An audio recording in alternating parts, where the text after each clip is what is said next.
The Emirati general who commanded STC forces in Shabwa province received the phone call at 2 in the morning, not from his Saudi coalition counterpart, from Abu Dhabi.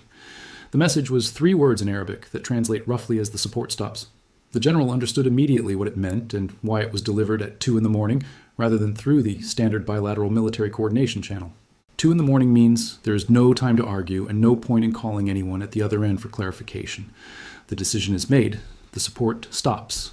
The support had not stopped yet when the Saudi airstrikes began at dawn, 3 hours between the Emirati general receiving the 2 in the morning call and the first Saudi bomb falling on a position that STC forces had held for 8 months.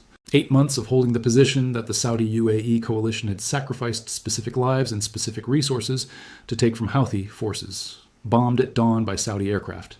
The STC forces at the position had no air defense. They had Emirati-supplied weapons and Emirati-supplied training, and the institutional confidence of fighters who believed that the people who had equipped them and trained them and funded them for years would not bomb them while they slept in positions they had held since the coalition's shared mission required those positions to be held. They were wrong.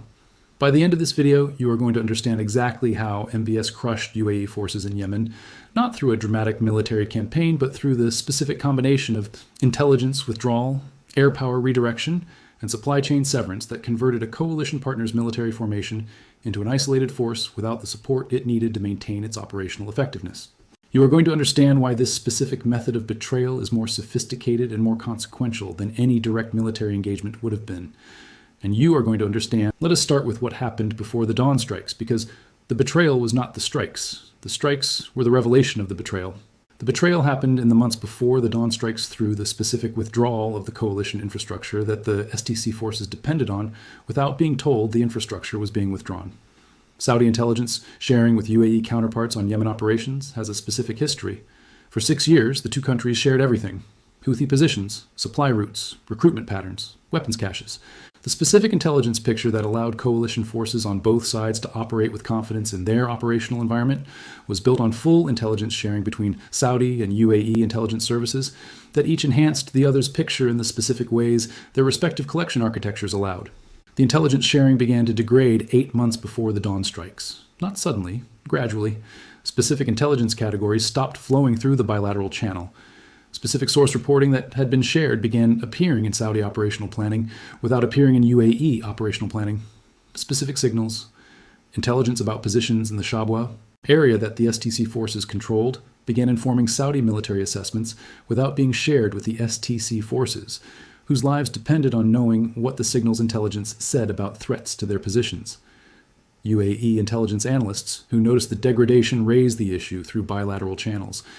The Saudi response was the standard language of technical difficulties and classification reviews and procedural updates that intelligence services use when they want to degrade information sharing without acknowledging that the degradation is intentional. The language was convincing enough that the UAE's initial assessment was that the degradation reflected bureaucratic friction rather than strategic decision. The STC forces in Shabwa did not know the intelligence sharing had degraded. They knew what their UAE advisors told them. Their UAE advisors knew what UAE intelligence provided. UAE intelligence knew less than it had known 6 months earlier because Saudi sharing had degraded. The gap between what the STC forces believed about their operational environment and what the operational environment actually was had been widening for 8 months before the dawn strikes revealed the width of the gap. The supply chain severance was the second element of the betrayal's preparation. STC forces depend on specific fuel, ammunition, and equipment resupply chains that run through Saudi-controlled territory and Saudi-controlled logistics networks. Coalition operations created a supply chain architecture that assumed coalition solidarity, meaning that either party's military formations could be resupplied through logistics networks that the other party controlled or could access. Saudi Arabia began controlling the specific supply chain elements that STC forces depended on in ways that create artificial scarcity in specific equipment categories without cutting off supply entirely. Not a blockade, a squeeze. Specific ammunition types that Emirati-trained STC forces used became harder to procure through the standard supply channels without any formal explanation for the difficulty.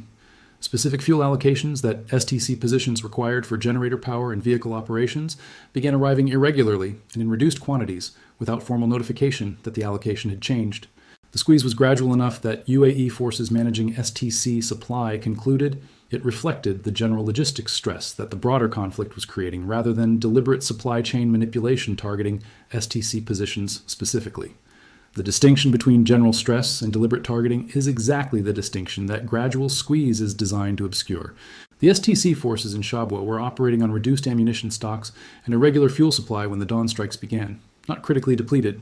Reduced enough that their operational options were constrained in ways that Saudi military planners who had been engineering the reduction knew about, and the STC forces themselves did not fully understand as engineered rather than circumstantial. The air power redirection was the third element. Saudi air power has been the decisive military asset in the Yemen conflict since the coalition began. Saudi airstrikes have destroyed Houthi military capability, interdicted Houthi supply chains, and provided close air support to coalition ground forces, including STC forces, in the specific engagements where those forces faced threats beyond their ground-based fire capabilities. The specific mechanism through which Saudi air power supports STC forces runs through the joint targeting process that the coalition established. STC forces request air support through the joint targeting channel. Saudi aircraft provide the support. The channel has operated throughout the coalition's history and has been the specific resource that made STC forces militarily effective in situations where their ground-based capability alone would have been insufficient. 8 weeks before the dawn strikes, Saudi responses to STC air support requests began experiencing delays that the standard joint targeting process should not produce. Not denials, delays. Requests that should have been fulfilled in 40 minutes were fulfilled in 4 hours, or not fulfilled at all by the time the tactical window had passed.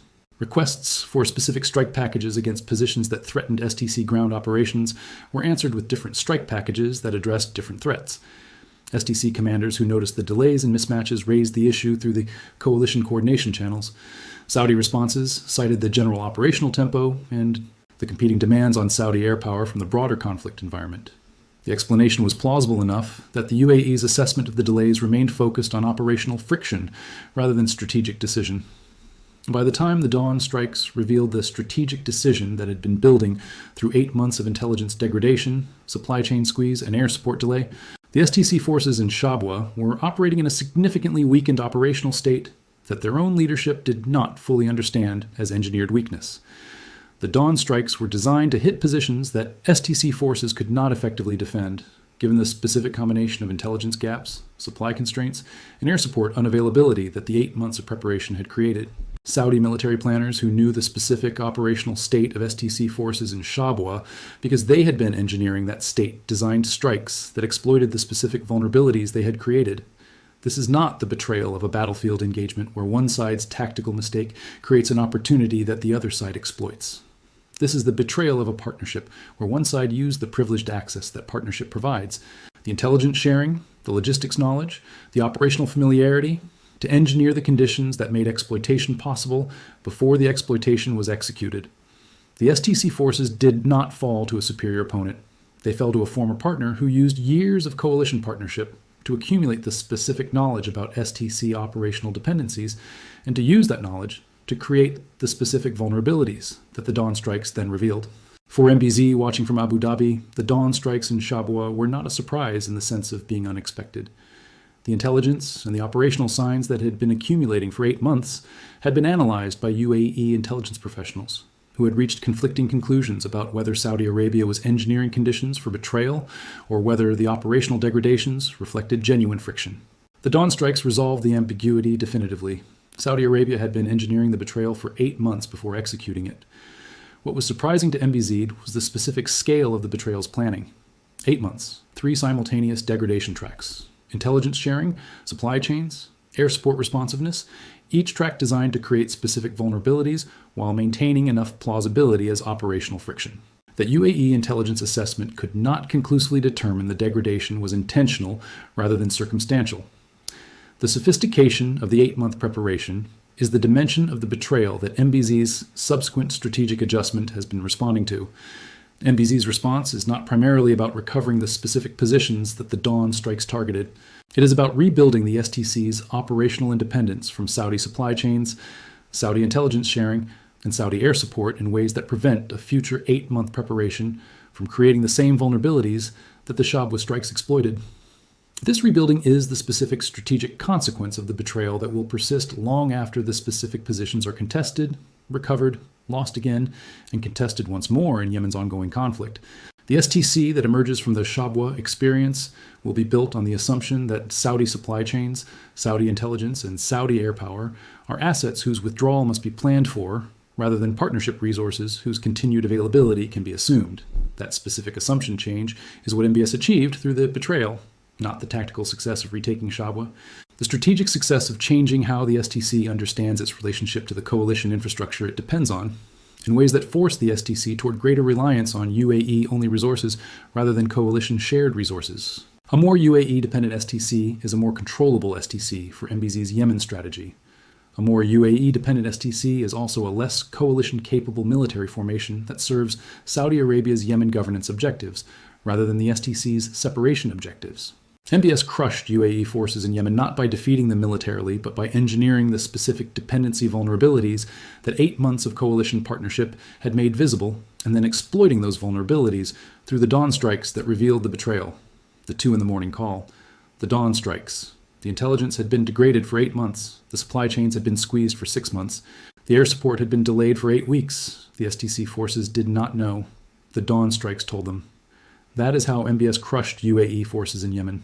Not with superior firepower, with superior intelligence about the specific vulnerabilities that partnership creates, and the specific patience to engineer those vulnerabilities before the exploitation revealed the engineering. The betrayal was complete before the strikes began. The strikes were just the moment it became visible.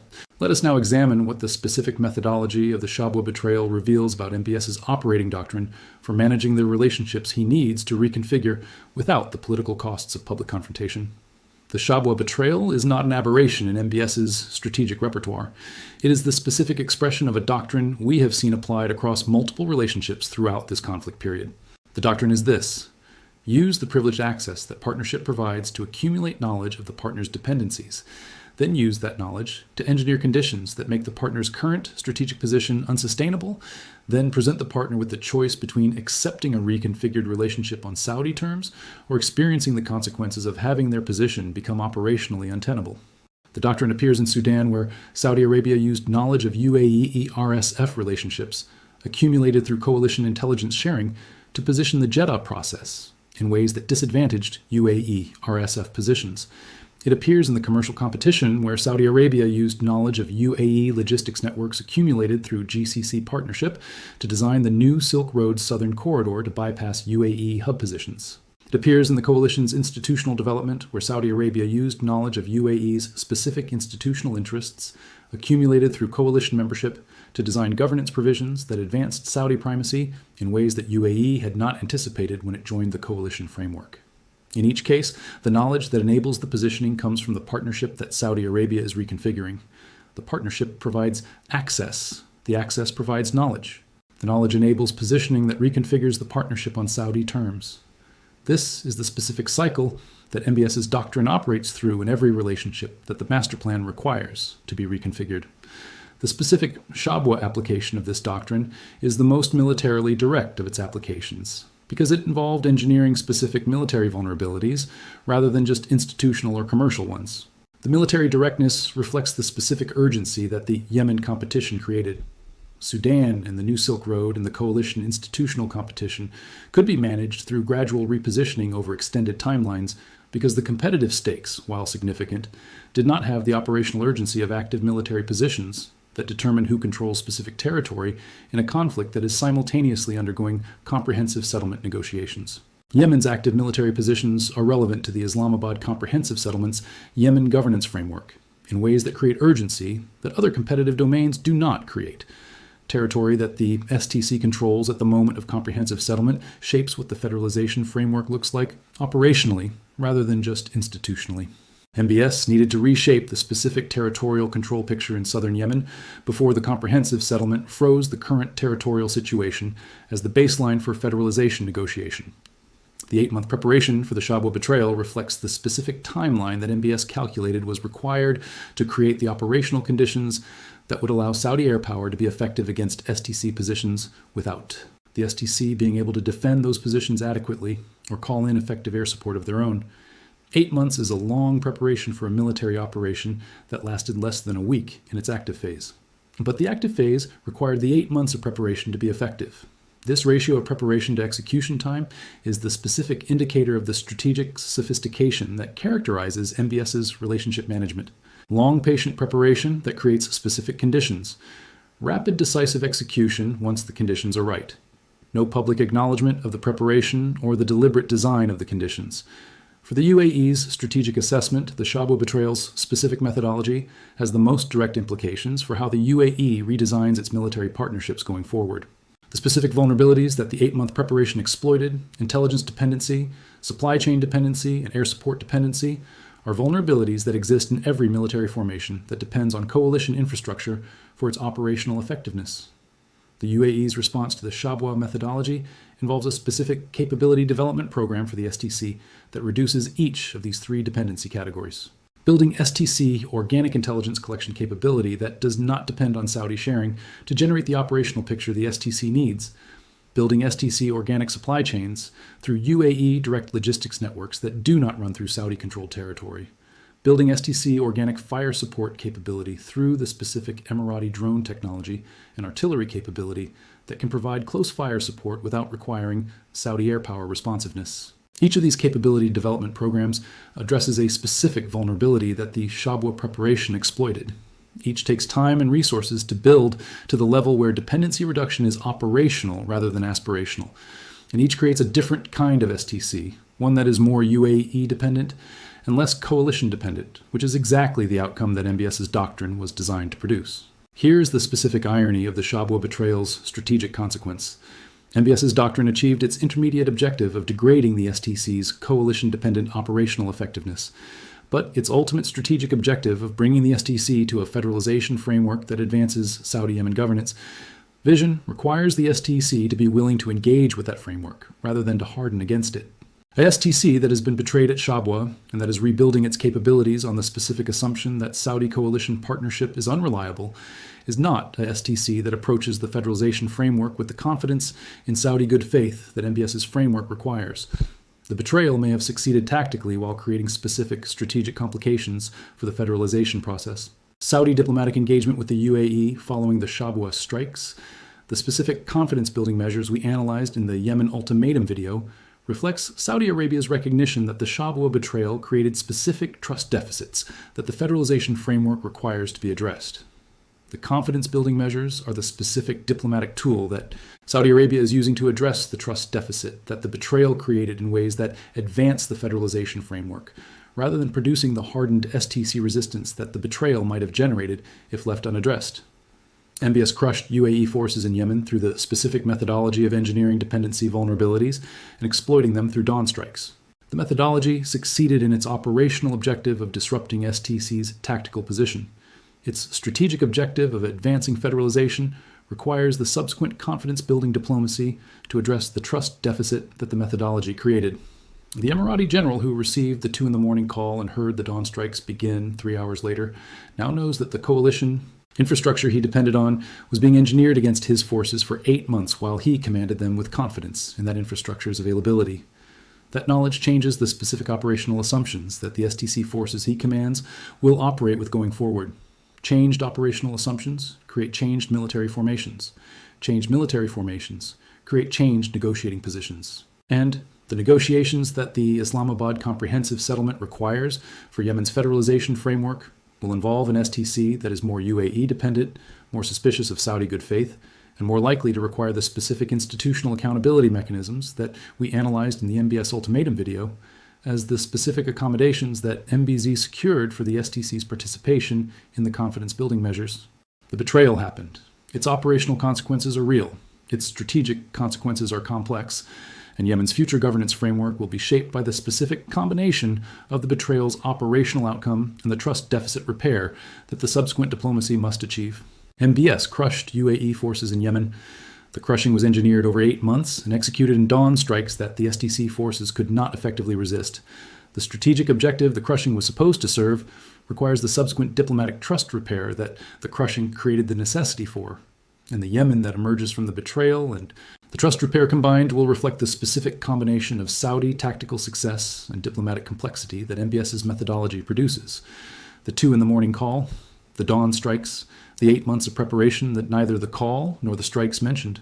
That is how MBS crushed UAE forces in Yemen, and that is why the crushing's consequences extend far beyond the specific positions that the strikes targeted. The final dimension of this story is the specific human cost of the Shabwa betrayal, and what it means for the Yemeni fighters who were at the center of the 8-month engineering project and the dawn strikes that ended it. The STC fighters who held positions in Shabwa for 8 months did so under conditions that their Emirati advisors and the coalition supply chain made survivable. They were not wealthy fighters with access to alternative options. They were young Yemeni men from the south, whose specific regional identity and whose specific political commitment to southern autonomy made STC military service the expression of something more than employment. It was the specific political cause that their community's history made meaningful to them.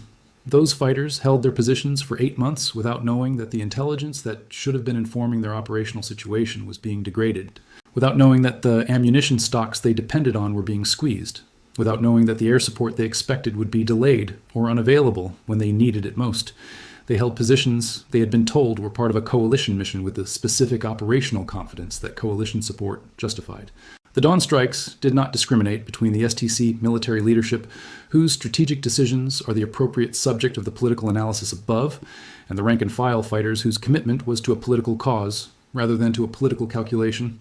Fighters who died in Shabwa did not die in a fair military engagement between forces that understood their operational situation equally.